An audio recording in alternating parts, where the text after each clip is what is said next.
Seja bem-vindo ao canal Informação Cristã. Antes de continuar, deixe um like e inscreva-se no canal para continuar recebendo novos vídeos. Muito obrigado e que Deus te abençoe. Segunda de Paulo aos Coríntios, capítulo 12, versos de 1 em diante. Eu vou falar sobre o poder que vem da fraqueza. E Paulo começa assim: considerando, pois, ser necessário que vos exponha minhas glórias, embora não me seja vantajoso orgulhar-me, passarei as visões e revelações da parte do Senhor. Conheço um homem em Cristo que há 14 anos foi arrebatado ao terceiro céu. Se no corpo ou fora do corpo, não entendo exatamente, Deus o sabe. Mas sei que esse homem, se isso ocorreu no corpo ou fora do corpo, não sei, mas Deus o sabe, foi arrebatado ao paraíso e ouviu palavras inexplicáveis, as quais não é concedido ao homem comentar. Neste homem me orgulharei, mas não em mim mesmo, a não ser nas minhas próprias fraquezas. Ainda que eu decidisse gloriar-me, não seria de fato insensato, porque estaria narrando verdades. Contudo, evito falar sobre isso, para que ninguém pense ao meu respeito mais do que seja capaz de observar em minha vida ou de mim poder ouvir. E para impedir que eu me tornasse arrogante, você está lendo isso comigo, não? E para impedir que eu me tornasse arrogante, por causa da grandeza dessas revelações, foi-me colocado um espinho na carne, um mensageiro de Satanás para me atormentar. Por 3 vezes roguei ao Senhor que removesse de mim. Entretanto, ele me declarou: a minha graça te basta, pois o meu poder se aperfeiçoa na fraqueza. Sendo assim, de boa vontade me gloriarei, não me gloriarei nas fraquezas, a fim de que o poder de Cristo more em mim. Por esse motivo, por amor de Cristo, posso ser feliz nas fraquezas, nas ofensas, nas necessidades, nas perseguições, nas angústias, porquanto, quando estou enfraquecido, é que de fato estou forte. Tornei-me insensato porque vos obrigastes a isso. De fato, eu deveria ser recomendado por vós, visto que em nada fui inferior aos superapóstolos, mesmo considerando que eu nada seja. Aí depois apanha de judeu, não sabe por quê, né? Senhor, fale conosco nessa manhã. Que não seja eu quem fale, mas que seja o teu Espírito. Esconda-me atrás de ti, Pai. Que diminua o homem e cresça o teu Espírito. Que a carne não se manifeste, mas que seja a voz do Senhor. Fale aos nossos corações, introduzindo-nos a tua palavra. Em nome de Jesus. Vamos olhar um pouco a vida de Paulo e entender algo de extremamente profundo aqui nessa manhã. O apóstolo Paulo tinha um problema muito sério. Nós não sabemos ao certo qual era esse problema, que ele chama de mensageiro de Satanás, que o perseguia aonde ele ia. Não sabemos que tipo de situação era, mas ele chama de mensageiro. Todos os lugares que Paulo chegava, lá estava esse mensageiro de Satanás, que ele também chama de espinho na carne. De acordo com a abordagem aqui, Paulo ora ao Senhor por 3 vezes acerca disso. E Deus responde a ele com muito carinho e dedicação: Paulo, vou acabar com esse mensageiro, vou acabar com os seus inimigos, vou acabar com a perseguição, vou acabar com o seu sofrimento, vou acabar com a sua dor. Foi isso? Na realidade, a única palavra que ele ouve da parte de Deus quanto a esse mensageiro de Satanás foi: a minha graça te basta. E esse termo, a minha graça te basta, quer dizer literalmente, é tudo que você precisa. Isso significa a minha graça te basta. Ela é tudo que você necessita. Para nós compreendermos um pouco sobre o contexto aqui mencionado, temos que entender a realidade de Paulo nessa situação. O apóstolo Paulo, no capítulo 12, está defendendo o seu apostolado. Como nós lemos no versículo 11, ele diz: vocês deveriam me recomendar. Nós sabemos que os apóstolos mais velhos não recomendavam Paulo. É como se hoje você pregasse por aí e alguém não lhe desse uma carta de recomendação, ou alguém ligasse para o Luciano e falasse: olha, vou trazer lá o pastor Hernani. Olha, eu não recomendo.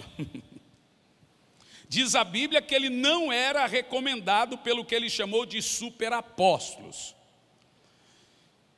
E realmente essa situação feria o coração de Paulo. Então, no capítulo 12, ele vem defender o que ele chama de apostolado. No versículo 12, ele vai falar dos sinais desse apostolado, que o ministério dele foi cheio de prodígios, sinais, maravilhas da parte de Deus, mostrando que ele também era um apóstolo e não era inferior aos demais. Eu aprendo 2 coisas com Paulo, gente. Primeiro, ele nos ensina a você não querer ser mais do que você é, como nós aprendemos ontem com o nosso estimado pastor Luciano. E ele também nos ensina a você não ser menos do que você é.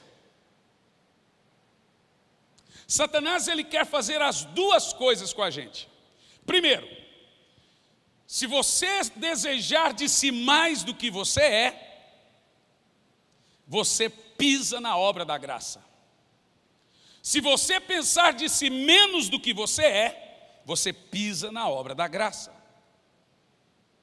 Porque se você pensa de si mais do que você é, foi Cristo que te deu. E se você pensa de si menos do que você é, lembre-se, Cristo te deu. Paulo está declaradamente dizendo que tudo que somos é para a glória de Deus, mas com muita humildade ele defende aqui o seu ministério diante dos apóstolos da época. Esse é o contexto. E diante disso, ele traz para nós um grande imbróglio que até hoje persiste, a questão do mensageiro do diabo, que ele chama de mensageiro de Satanás ou espinho na carne. E o que é interessante aqui é que Paulo diz que aonde ele ia, lá estava esse mensageiro. Não sabemos que tipo de mensageiro é, mas era um mensageiro do diabo. Em todos os lugares que ele ia, lá estava esse mensageiro de Satanás. E aquilo angustiava de tal maneira que ele orava a Deus em termos angustiosos, pedindo que o Senhor o livrasse desse mensageiro, e o Senhor responde a ele com uma frase poderosa: a minha graça te basta. E o porquê que a minha graça te basta? Porque o meu poder se aperfeiçoa na fraqueza. E eu quero pegar esse ponto aqui. O meu poder se aperfeiçoa na fraqueza. que isso significa? Eu já ouvi muitas pessoas darem licença para o pecado com esse texto. Ainda mesmo essa semana eu ouvi um pregador dizendo, literalmente, que Deus estava olhando para Paulo e dizendo para ele não se importar com seus pecados, porque era justamente por causa daquele tipo de situação que o poder de Deus iria aperfeiçoar. Nesse ponto, esses pregadores estão dizendo que Deus não lida com o pecado das pessoas por causa da graça. E você já ouviu isso? Que Deus não está preocupado com o seu pecado. Que Deus não olha para o seu pecado. E isso tem dado uma licença para as pessoas continuarem nas suas vidas licenciosas de pecado. Nesse ponto, eles estão dizendo que o poder de Deus se aperfeiçoa no estilo de vida pecaminoso que eles têm. E é um grande número de pregadores que usam esse argumento como licença para pecar. Fica evidente a nós que não. E eu quero lhe explicar aqui. Agora, uma coisa também que fica evidente aqui nesse texto é que o poder do Espírito Santo, de fato, atua mediante a fraqueza. E mais na frente, Paulo diz, para que em mim more e habite o poder de Cristo. Morar, habitar na minha fraqueza. Em Romanos capítulo 8, no versículo 26, vemos mais uma vez a atuação do Espírito Santo nessa fraqueza. E ele diz assim, porque o mesmo Espírito, semelhantemente, nos ajuda em nossa fraqueza. Agora, o que é claramente esse poder que reside em nossa fraqueza? Que tipo de poder é esse que se aperfeiçoa mediante a nossa fraqueza?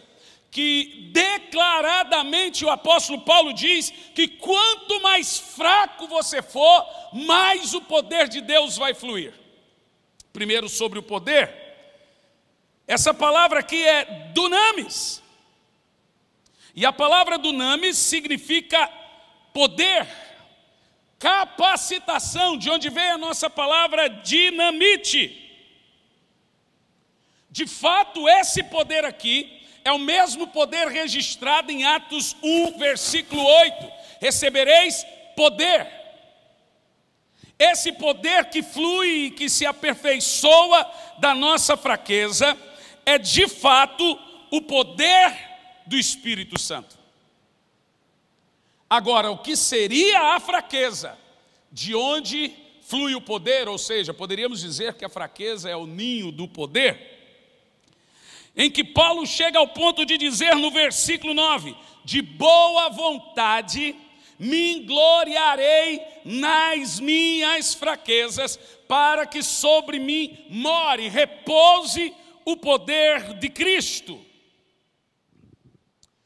A palavra fraqueza registrada aqui é a mesma palavra fraqueza registrada em Romanos 8, versículo 26, e nada tem a ver com pecado. Senão a palavra seria hamartia.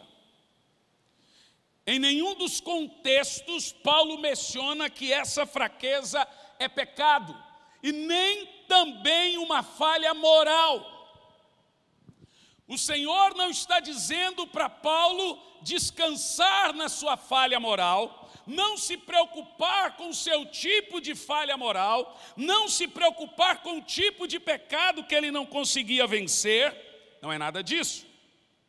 A palavra fraqueza registrada nesse texto é a mesma palavra fraqueza de Romanos 8 e 26, onde diz que o Espírito Santo nos ajuda em nossa fraqueza, pois não sabemos como orar. A palavra grega é astanese, ou astenesia. E essa palavra significa três coisas, e a terceira delas é a que eu mais gosto. Primeira, falta de força física. Se você quiser escrever a palavra aí, pela minha educação, eu vi que algumas pessoas quiseram anotar, é A-S-T-H-E-N-E-I-A.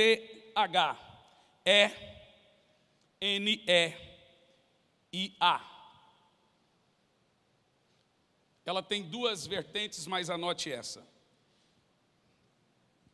São 3 definições para fraqueza, tanto de Romanos 8 e 26, quanto desse texto de Paulo, onde ele menciona que o meu poder se aperfeiçoa na fraqueza. Primeira, falta de força física. Segunda palavra, debilidades naturais do corpo. Isso aqui está falando de deficiência física. Obviamente, pessoas cegas, pessoas paralíticas, pessoas com problemas físicos, debilidades naturais do corpo. Pode ser isso que Paulo estava falando? Também pode ser o primeiro ponto, mas eu acho mais provável o terceiro ponto, que também vem da mesma palavra. E olha como é tremendo. Falta de capacidade requerida para algo.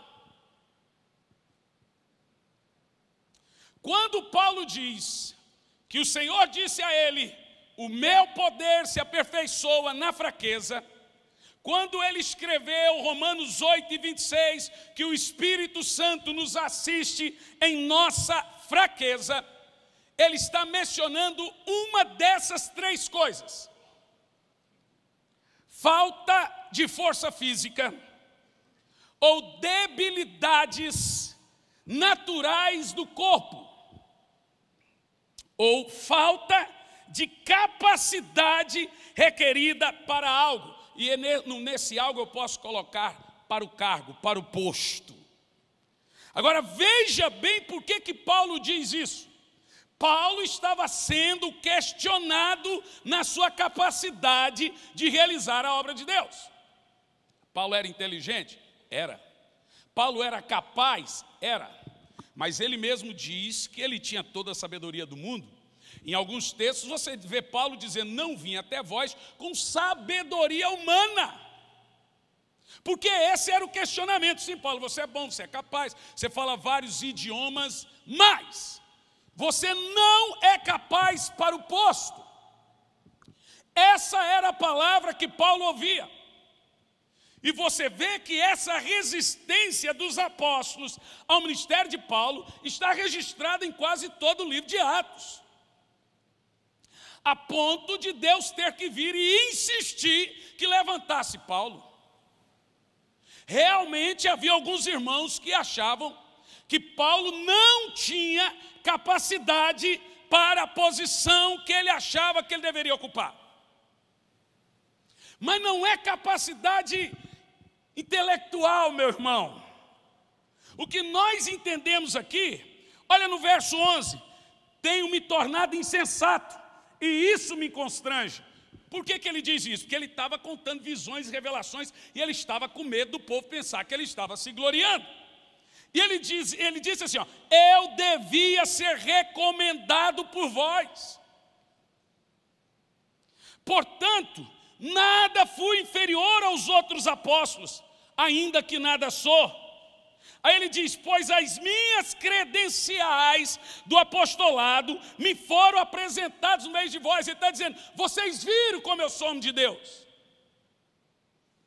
E ele diz, por sinais, prodígios e maravilhas. Aqui está a sua defesa. Fica evidente para todos nós que a falta de capacidade de Paulo não era intelectual e nem era porque ele achava.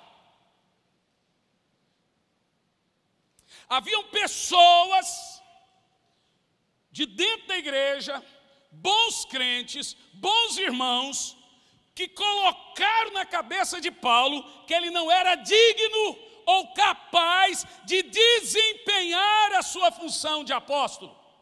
E um dos motivos era o passado sombrio dele. Pense comigo, você congrega na mesma igreja do cara que perseguiu, e por causa da perseguição dele, seu filho morreu. Imagine você ter que dar de frente com um cara, obviamente a Bíblia diz em Gálatas que ele diz em Gálatas que ele era bem intencionado, mas ainda assim. E Paulo não tem só o sangue de Estevão na sua mão, ele era intransigente, ele era cruel.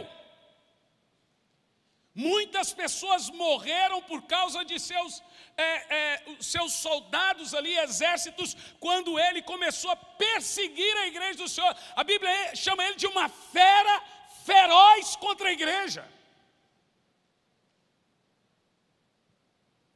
Obviamente, Paulo conhecia e muitos irmãos, e ele há muitos irmãos, que foram contemporâneos da sua perseguição. E é nesse ponto que Paulo se sente, por causa disso, incapaz. E talvez, aonde ele chegava, o que ele ouvia da parte de muitos irmãos: quem você pensa que você é? Qual a moral que você tem de falar de graça? Qual a moral que você tem de falar de amor?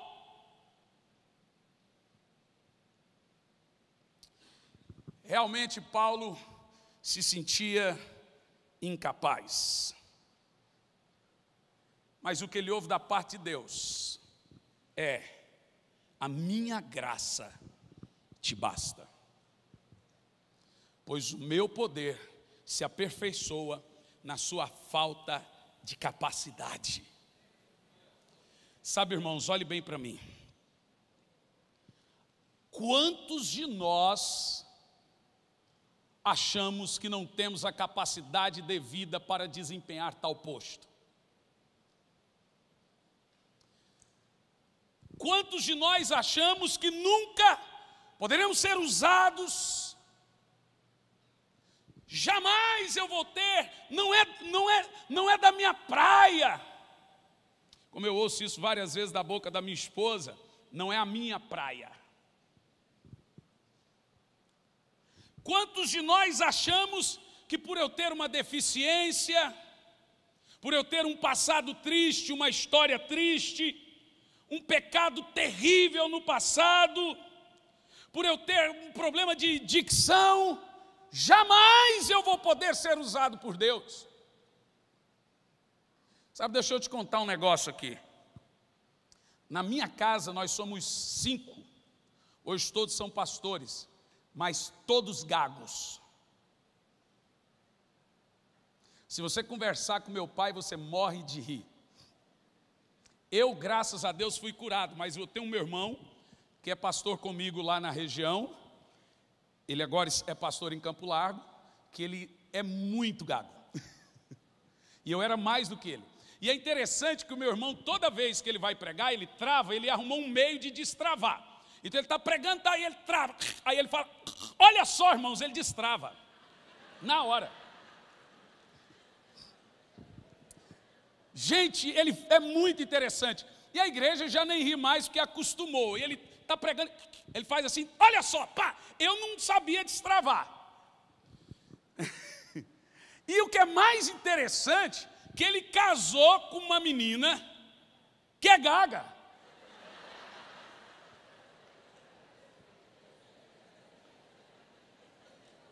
Meu irmão, se você vê os dois brigando. Agora deixa eu te falar um negócio. Nunca tente completar a frase de um gago.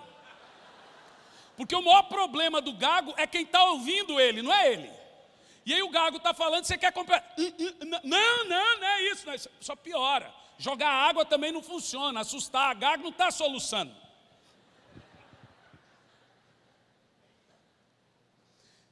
É muito interessante. Eu era o mais gago de todos, só que eu era o gago intro. O meu irmão é o gago falador. É igual aquele mudinho que mas não fala, sabe como é que é, né? E o meu irmão é o gago que gosta de conversar. Eu era o gago que sabia que eu era gago e ficava calado. O meu pai também é o gago que quer ficar falando. Eu lembro que com 12 anos de idade, 12 para 13 talvez, eu fui batizado com o Espírito Santo. Fiquei 7 dias tomado. Morava na igreja, Aos 14 anos, uma irmã chegou lá e pediu pastor para alguém ir na casa dela fazer uma oração. A irmã com um coquezinho assim no cabelo. O pastor olhou assim para ela de cima e embaixo, mirou e falou: vou mandar o pior obreiro que eu tenho. Era eu. Olha você ver, irmão. Entrei num busão lá, cadê o Deigma? Lá da Paraúna, fui parar em Palmeiras de Goiás. Cheguei em Palmeiras de Goiás, a irmã fazendeira não sabia ver me receber. Irmão! E eu, gago. E falava pouco. Sim, irmã, pode, Senhor. Irmão, vai ter aqui 18 horas oração, tem ali um quartinho, só descanso e etc. Entrei no quartinho, esperar até as 18 horas. Quando deu 10 para as 18, eu saí do quartinho. Quando eu olho lá na garagem dela, tinha mais de 100 pessoas. Eu voltei desesperado. Irmão, e gago nervoso é a mesma coisa de gago morto. Irmão, eu fui orar. Falei, o senhor vai ler meu pensamento agora. Mas nem para orar prestava. Eu entrei em pânico. E a irmã começou a bater na porta. Irmão, eu falei, calma aí. E a irmã em pânico, eu mais em pânico, eu desesperado. Falei, Deus. Aí eu falei, tem uma ideia. Tem 3 ocasiões que o gago não gagueja. Cantando é a primeira. E as outras 2, vai lá, seus espertos. Você falou antes de mim, ué. Chorando. Vai lá. 3 ocasiões. A segunda, orando. A terceira, quando ele decora. Falei, já sei. Vou começar o culto. Boa noite, irmão. Pai do Senhor.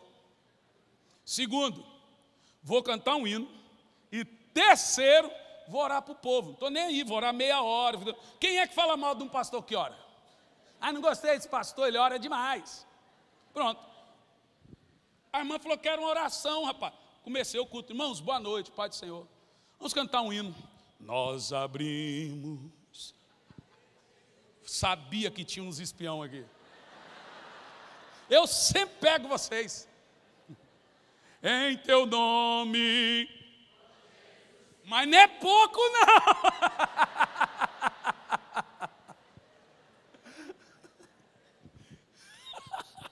Sempre tem uns, né, gente?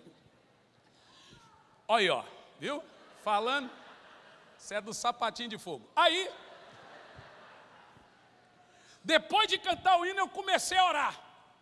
Irmão, com 15 minutos, glória a Deus, já era goi. O aleluia já não era aleluia, mas alelô.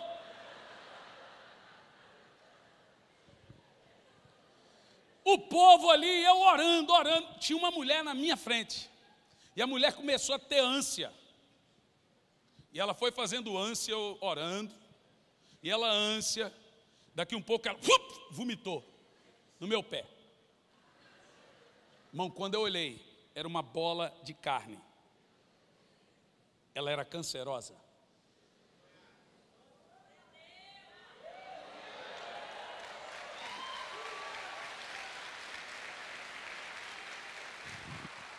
Ela tinha acabado de ser curada. E a hora que caiu aquela bola, eu falei, meu Jesus, nunca mais gaguejei. Fui curado da gagueira.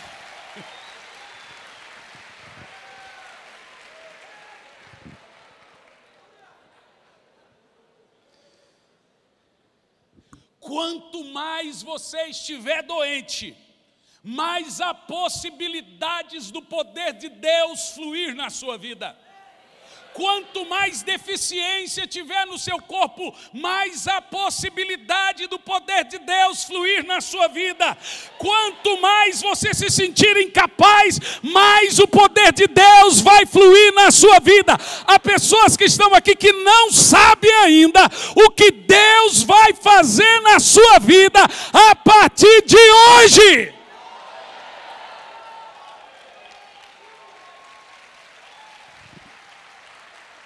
Ei, meu irmão, pare de tentar ser forte. Veja bem, quanto mais você reconhecer sua fraqueza, que não é pecado, mais o poder de Deus vai aumentar na sua vida. E sabe por quê? Porque é nessa fraqueza que o Espírito Santo nos ajuda. Você tem uma fraqueza? Deus pode usar a sua fraqueza. Você se sente incapaz? Eu não sei falar. Ele vem e me incapacita a falar. Toda a história da Bíblia são feitos de pessoas improváveis.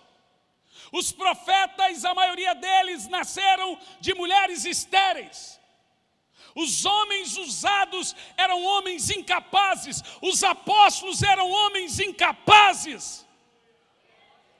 A Bíblia é feita de pessoas improváveis. Aqui, nessa manhã, o Senhor vai fluir o poder dEle em pessoas improváveis, em pessoas que Ele vai levantar, em pessoas que Ele vai fazer fluir nessa nação de uma maneira sobrenatural.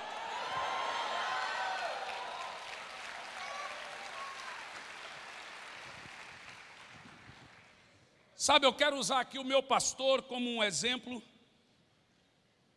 um testemunho que eu sei dele e que ele não sabe que eu sei.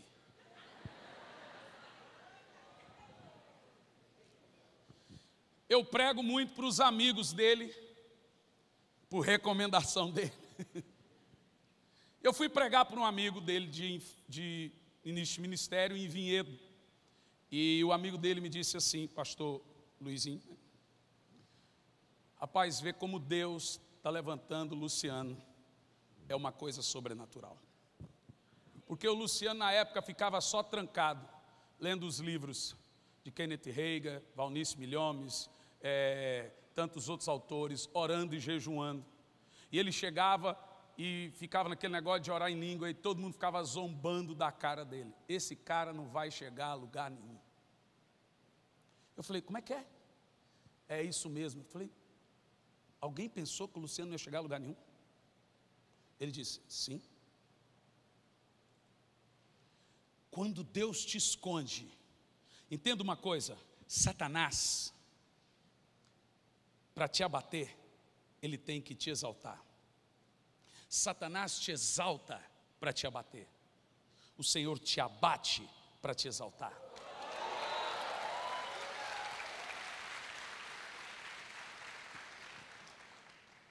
Deus é um Deus de improváveis. Deus é um Deus que flui em situações, em momentos, em coisas que você nem imagina. Talvez eu esteja aqui nessa manhã pregando para o pastor da maior igreja do mundo daqui a alguns anos e não sei, para o maior evangelista do mundo daqui a alguns anos e não sei. Talvez nessa geração há novas Catherine Kuhlman, novos Billy Grahams. Talvez aqui nessa manhã tem novos T.L. Osborne, eu não sei. Deus está fazendo coisas que você tem que ficar atento. Ele está movimentando situações que você tem que ficar atento, porque Ele está escolhendo coisas loucas para confundir os sábios do mundo, e o poder dEle vai fluir através da sua incapacidade.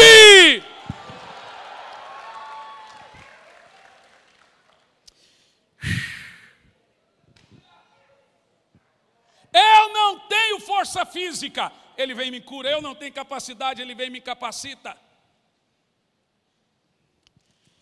A Bíblia é um livro assim. E toda vez que eu vou analisar o poder de Deus, toda vez que eu vou analisar como Deus faz alguém despontar, aparecer, eu analiso isso. A segunda coisa, veja comigo Romanos 5, versículo 20, nesse mesmo contexto, porque existem pessoas que se sentem incapazes, e Deus diz que você é. E Paulo nos ensina isso, não que sejamos capazes de fazer alguma coisa por nós mesmos, mas a nossa capacidade vem de Deus, o qual nos fez ministros de uma nova aliança, não da letra, mas do Espírito, porque a letra mata e o Espírito vivifica. A diferença de graça e lei está aí, irmão. Lei funciona de maneira distinta da graça. Na lei, você tem que fazer primeiro e Deus depois. É meritocracia. Tudo que você tem que fazer primeiro e Deus depois é lei. Tudo que Deus faz primeiro e lhe capacita a fazer depois é graça. Essa é a mentalidade da nova aliança. É isso que nós precisamos entender. Esse texto de Romanos, capítulo 5, versículo 20, é um outro texto muito importante, que também precisa ser, estamos em terreno arenoso aqui, mas veja o texto. A lei foi instituída para que a transgressão fosse ressaltada, mas aonde abundou o pecado, superabundou a graça. Então veja, agora vamos falar de pecado. De um outro lado, você vê pessoas incapazes, ou que se sentem incapazes, mas não é por um pecado, mas por uma fraqueza, e eles não frutificam. E você vê essa história na vida de Elias. Quando ele se esconde na caverna, ele se sente fraco, incapaz. E a Bíblia diz que por várias vezes o Senhor vem animá-lo. A primeira parte da mensagem dessa manhã é: o poder de Deus precisa da sua fraqueza, que não é pecado. Você tem alguma fraqueza? Irmãos, todos nós temos pé de barro. O pastor Luciano ontem falou da estátua. Uma estátua inviolável, invulnerável. Mas a pedra foi jogada na estátua e atingiu aonde? O pé de barro. Todo mundo tem um pé de barro. O meu é sempre querer matar alguém. Eu disse querer, irmão. Algumas vezes eu liguei para o pastor Luciano, eu vou pegar esse cara, calma, vamos orar aqui, vamos orar. Não, é agora não, agora, não, vamos orar aqui. Ó, fazer o quê, irmão? Esse é o meu pecado, qual que é o seu? Quero ouvir agora.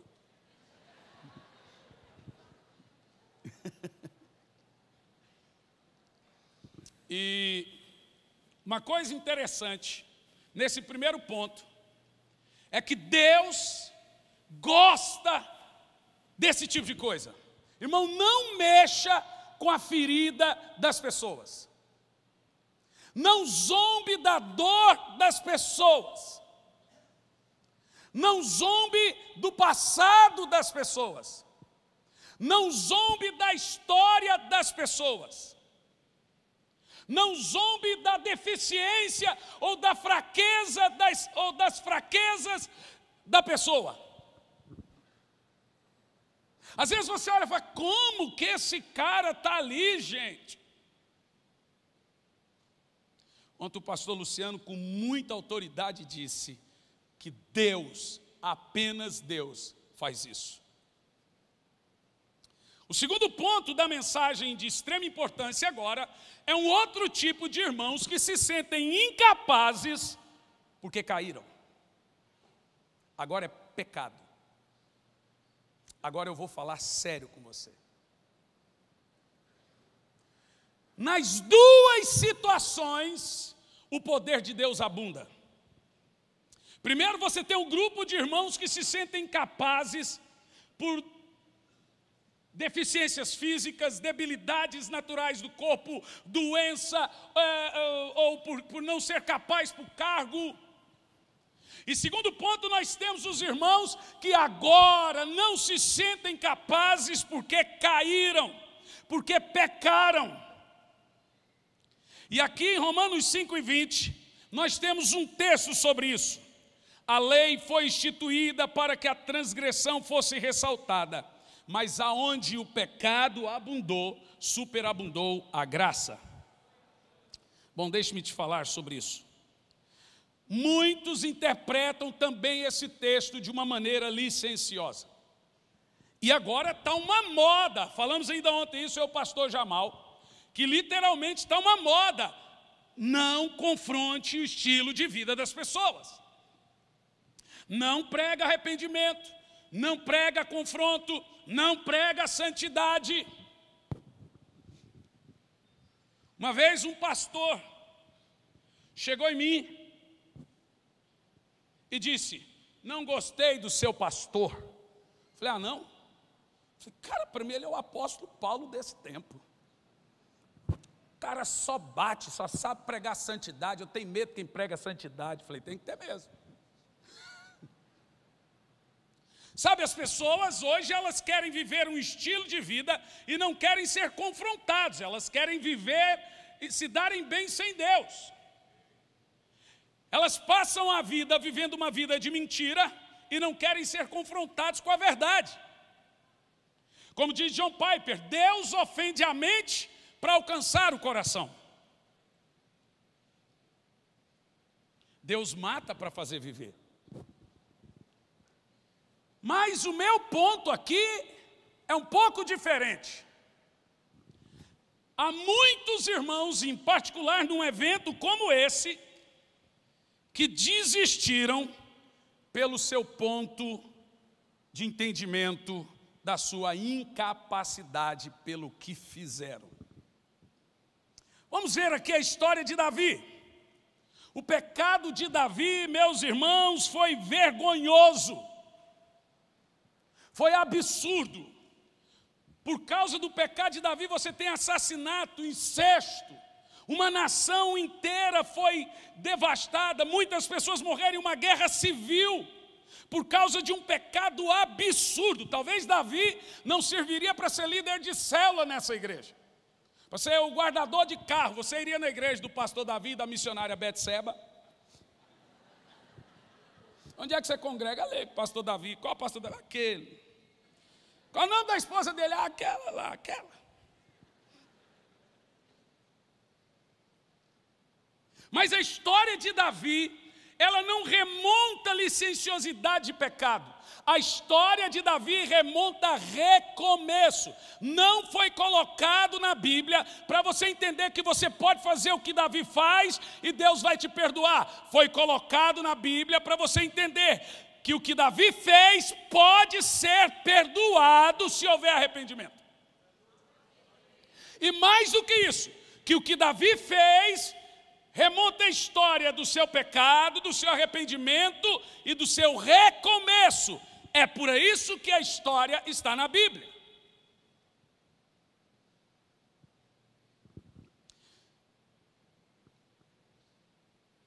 Agora eu te pergunto, é verdade, como alguns estão pregando aí, que quanto mais pecado você tiver, mais graça você tem? Porque é isso que eu ouço. Onde abundou o pecado, superabundou a graça. Eu ouvi essa semana, eu falei assim: irmão, então vamos pecar muito. Para a graça superabundou. A parte de Romanos 6,1 ele não leu. Então vamos viver pecando para que a graça superabunde. De modo nenhum, vós que morrestes para o pecado, como vai viver para ele de novo? É verdade, então, que você pode fazer o que você quiser, que Deus não está nem aí para o seu pecado, porque a graça está superabundando em nossos dias? O que significa esse texto? Especificamente para as pessoas que caíram, que não estão conseguindo recomeçar, voltar a ser pastor, voltar a pregar, voltar a orar pelos enfermos, voltar a ministrar, não se sente mais digno de pastorear uma igreja, de subir num púlpito para pregar. Em contrapartida, você tem aqueles que não se arrependem e você tem aqueles que Deus quer dar uma nova chance, mas não conseguem vencer a acusação do diabo. É isso que é a graça superabundou. Veja bem, Davi tinha 19 filhos, com várias de suas concubinas. Quando ele foi escolher um sucessor, quem que Deus mandou ele escolher? Salomão. Salomão era filho de Betseba. Quando nós vamos na genealogia de Jesus, quem é que está lá? Salomão e Betseba. E mais do que isso, o pecado de Davi foi uma vergonha. Destruiu tudo que era lindo, porque é isso que o pecado faz. Destruiu tudo que era maravilhoso no reino de Davi. Destruiu a sua família, sua reputação. Mas sabe como que a graça superabundou na vida de Davi? Se você pegar em Mateus capítulo 1, na genealogia de Jesus, lá não está as mulheres famosas da Bíblia. Lá não está Rebeca, Sara, lá não está as mulheres poderosas da Bíblia. Quando você pega a genealogia de Jesus, você tem Tamar, que deitou com seu sogro, mulheres como Raabe, que foi prostituta. Você tem Betseba. É isso que o Senhor está dizendo. Davi, o seu pecado foi vergonhoso. Davi, o seu pecado destruiu tudo que foi lindo. Mas eu vou te dizer, a graça vai superabundar lá na frente. Eu vou envergonhar o diabo com o seu pecado. Escute bem, preste atenção. Lá no jardim do Éden, Satanás abundou o pecado. E lá vem Deus. Sim, o pecado foi mortal, o pecado foi terrível, foi grandioso, foi absurdo, o pecado é terrível. Mas Satanás, eu te deixo uma promessa, dessa mulher vai sair um que vai superabundar a graça, que vai pisar na sua cabeça, desse pecado, dessa fraqueza, dessa queda, lá na cruz, a graça superabundou sobre o pecado inicial de Adão. Deixe-me te dizer uma coisa, o seu passado não define o seu futuro.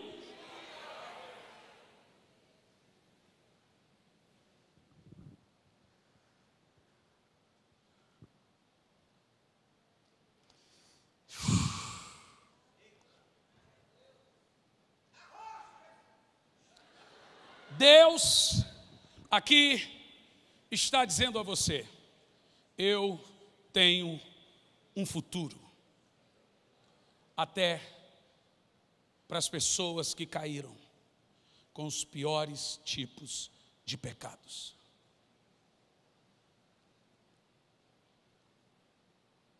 A sua história, querido pastor, não termina aqui. É o diabo que está te dizendo que você não tem mais moral para pregar, que você não tem mais moral para iniciar. É óbvio que nós entendemos que há critérios para um recomeço, há tratamentos para um recomeço, níveis de arrependimento. E não é arrependimento hoje, arrependimento amanhã, amanhã não. É arrependimento e fruto de arrependimento. Entenda, existem duas acusações que você precisa saber. A primeira que vem de Deus, é aquela que vem antes do seu arrependimento. Deus te levando a reconhecer o seu pecado. E a segunda, aquela que vem do diabo. Essa vem depois do seu arrependimento. Essa acusação é mentirosa.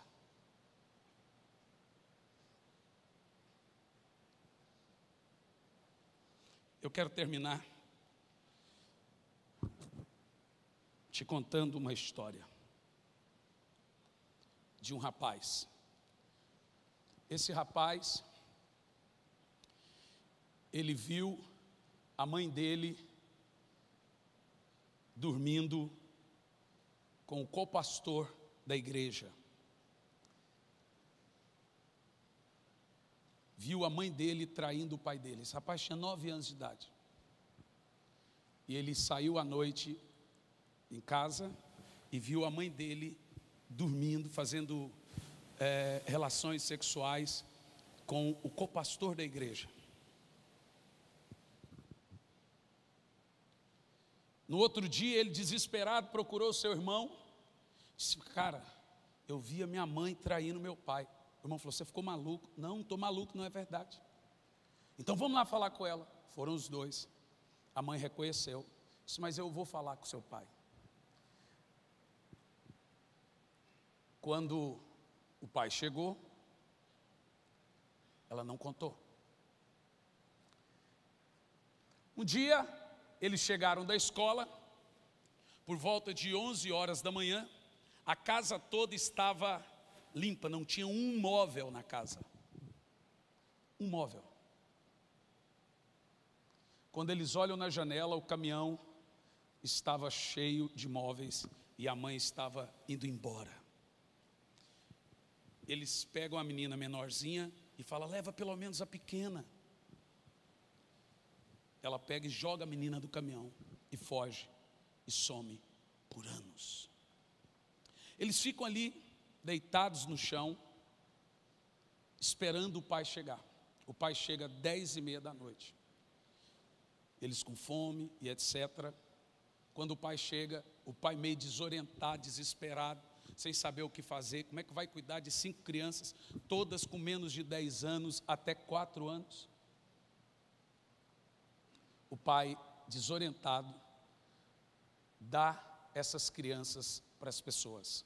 Primeiro ele leva para a casa de um irmão dele, que era alcoólatra, tinha se divorciado há uns 2 anos, e esse irmão dele chegava de madrugada, muito bêbado, e escolhia uma das crianças para bater, espancar. Até que um dia tentou abusar da menina. E aí os irmãos, um pouco mais exaltados, fizeram o tio dormir assim, uns 3 dias. E fugiram, foram para a casa de uma outra tia.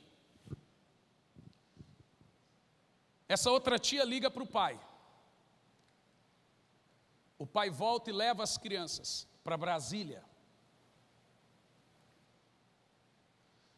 Quando chega lá em Brasília, ele, no ápice de desespero, dá essas crianças para várias pessoas.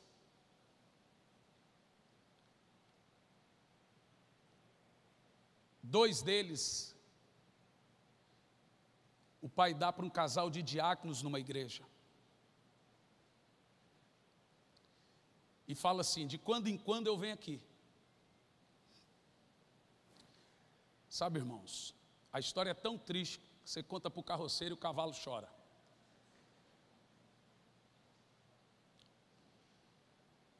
Aquela família onde aquelas crianças foram dadas tinha um problema muito sério. Eles vendiam drogas e punham as 2 crianças para entregar as drogas. Até que a mais velha decidiu que naquele dia ela não ia entregar a droga. Foi severamente espancada, paulada, chute na cabeça, cruelmente. Ela foge e vai para uma outra chácara vizinha. E agora ela fica lá na outra chácara, é bem recebida, toda machucada. Todo dia de manhã ela vem para se encontrar com o irmãozinho na cerca. Até que um dia o pai volta para levar os 2 filhos. Aquela família muito mal, cruel, não diz onde estava o outro. O pai vai embora pensando que o filho tinha sumido no mundo. No outro dia, quando ele vai ver o irmãozinho dele na cerca, o irmãozinho dele tinha ido embora. Agora passam-se 3 anos. Um dia está ele brincando na rua. O pai daquele menino pensou assim: eu vou voltar lá, vai que eu acho ele. E vem de longe o pai. E ele vê o pai e abraça. Pai, você vai me levar embora? O pai disse: vou te levar. Mas antes eu estou pregando ali numa igreja, na cidade do Gama. Então vamos. Chegou lá, pregou na igreja. Uma igreja muito grande, bonita. Pastor, um senhor de idade, a esposa, senhora de idade, as filhas, os filhos, tudo casado. No final da conferência, o pastor olha para o pai e diz assim: pastor, o que que o senhor não deixa esse menino aqui morar com a gente? O senhor fica para lá e para cá com esse menino, não sabe ler, não sabe escrever. Esse menino nunca estudou, deixa ele aqui. Aí o pai conversa com o filho, diz, vai ter um quarto só para ele, videogame, bicicleta, vai no shopping, compra roupa. O menino gostou na hora, irmão, é fácil comprar a criança. Aí o menino falou, o senhor volta? Não, eu venho de vez em quando te ver.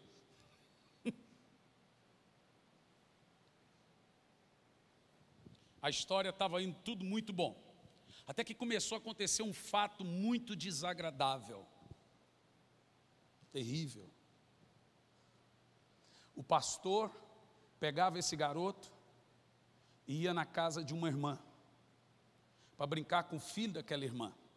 E enquanto o garoto brincava com o filho da irmã, de bola, videogame, o pastor brincava com a irmã.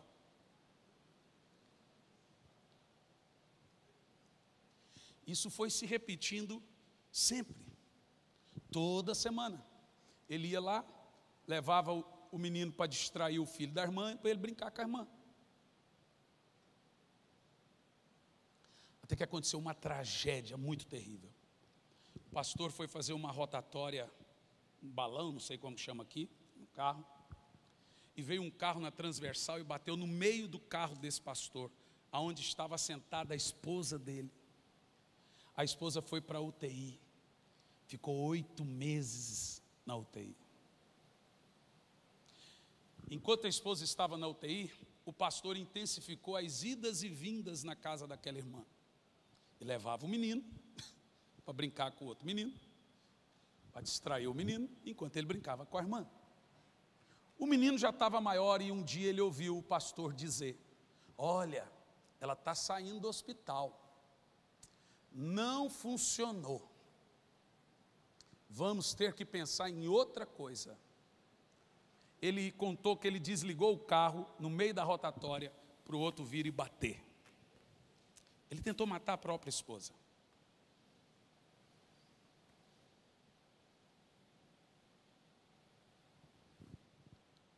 Esse menino, surtado, esperou essa irmã se recuperar e contou tudo para ela. A igreja acabou.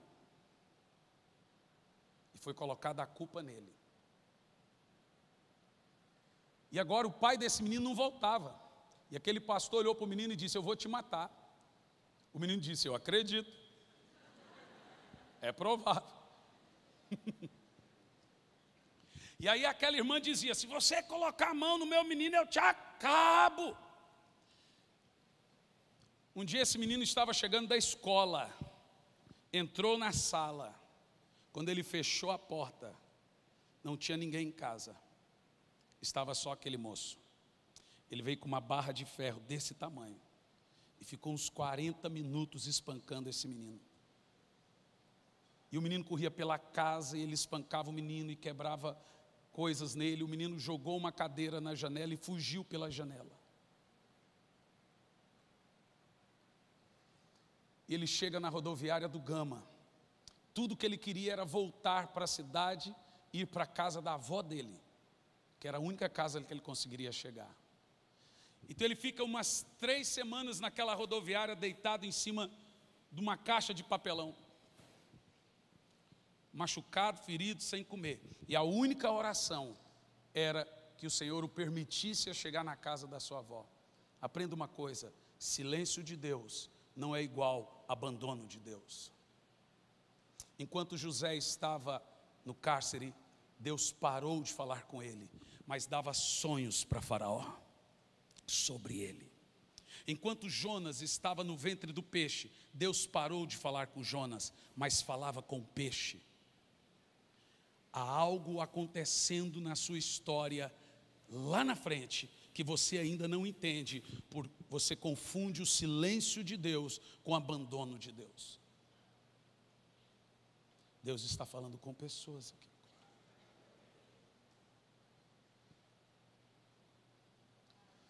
Até que o motorista se distraiu, o menino entrou dentro do ônibus, se escondeu entre o banco e o motor. Lá no último banco, o motorista foi até o meio, contou as pessoas e foi embora. Foi assim que esse menino chegou na casa da avó. E a história mais chocante dessa história é que esse menino, depois de casado, Deus manda ele com a sua família ir procurar a sua mãe e perdoá-la. Ele pega a sua família e acha a sua mãe em Caldas Novas. Ele bate numa porta. Quando abre, sai lá uma mulher com a cabeça careca, cheia de feridas. Ele, não tendo força, volta para o carro, desesperado, em lágrimas, não conseguia nem olhar para ela. Lá estava uma mulher catadora de lixo.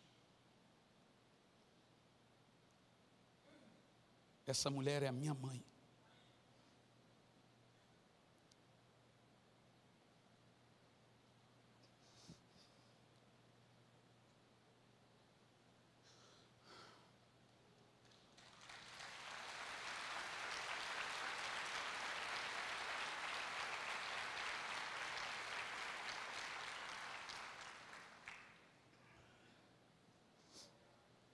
Há 2 semanas eu estava na casa do meu pai. Ele disse que estava muito frustrado com Deus, porque Deus tinha prometido que ele iria viajar 30 países. Ele nunca saiu do Brasil.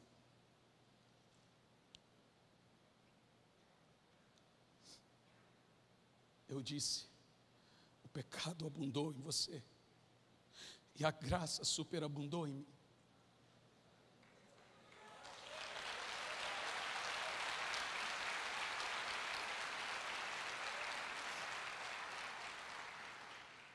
Eu sei que você está frustrado, mas a graça vai superabundar na sua história ainda. Deus é um Deus de recomeços. Quase a Bíblia toda foi escrita por 3 assassinos: Paulo, Moisés, Davi. O paraíso foi inaugurado com um ladrão, obviamente arrependidos, gente que abandonou seus pecados. Eu sei que você acha que não dá mais, que você não encontra força.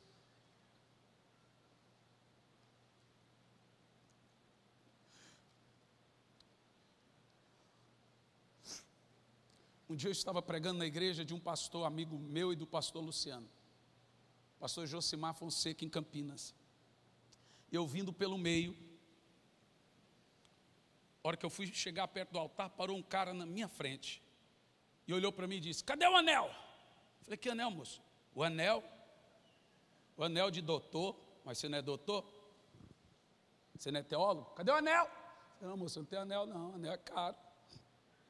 Ele tirou a aliança, pois não, eu tirei a aliança, fiquei bravo, devolvi a aliança para ele e fui embora.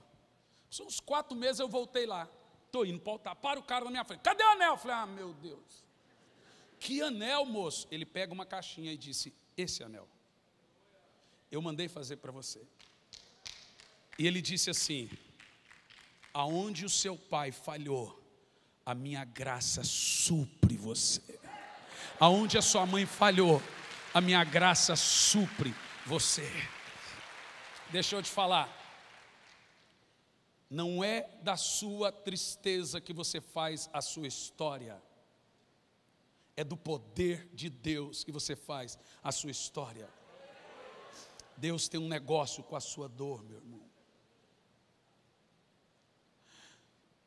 Não aceite a sua queda. Não deixe que as pessoas digam que você nunca mais será o mesmo. É mentira. É mentira.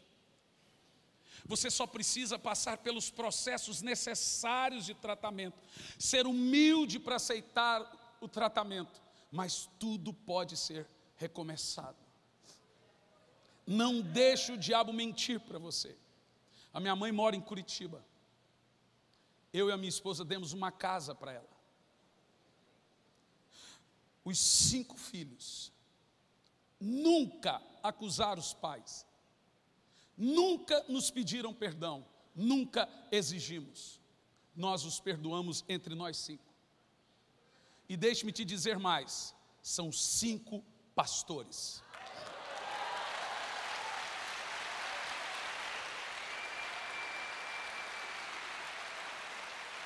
A minha irmã é pastora, a caçulinha que foi jogada do caminhão.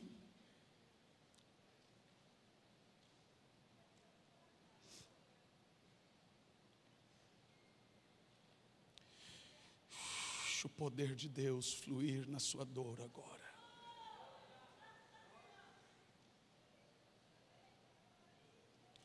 Deixa um nível de arrependimento fluir da sua história agora.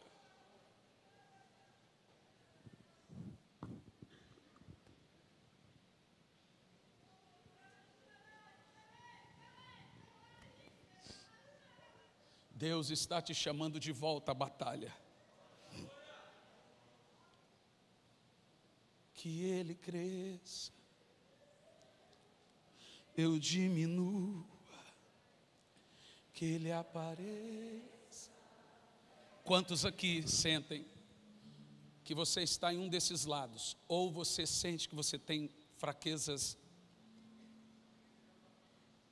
Você não se acha capaz para o posto. Ou o segundo lado, você caiu e acha que não pode recomeçar. E pensa que a graça te aceitou assim. Não, veja bem, a graça vai superabundar com a sua queda. Mas não você aceitando o seu pecado. A graça vai superabundar aceitando o tratamento do pecado. Eu quero falar com esses 2 tipos de irmãos.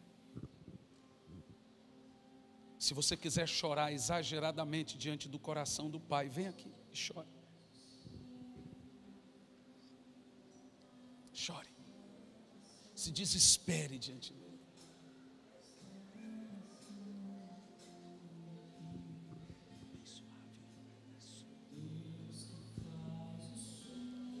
Chore. Deus ama seu choro. Deus ama o seu choro. Irmãos, eu sou fruto da graça de Deus. Um dia eu estava em casa, no chão, em lágrimas. A minha esposa chegou e disse: o que houve? Eu disse: o amor de Deus foi derramado no meu coração. Hoje eu entendi o amor de Deus. O amor de Deus não é um sentimento, é uma revelação. Eu ministro o amor de Deus sobre você agora. Eu ministro um novo recomeço sobre a sua vida.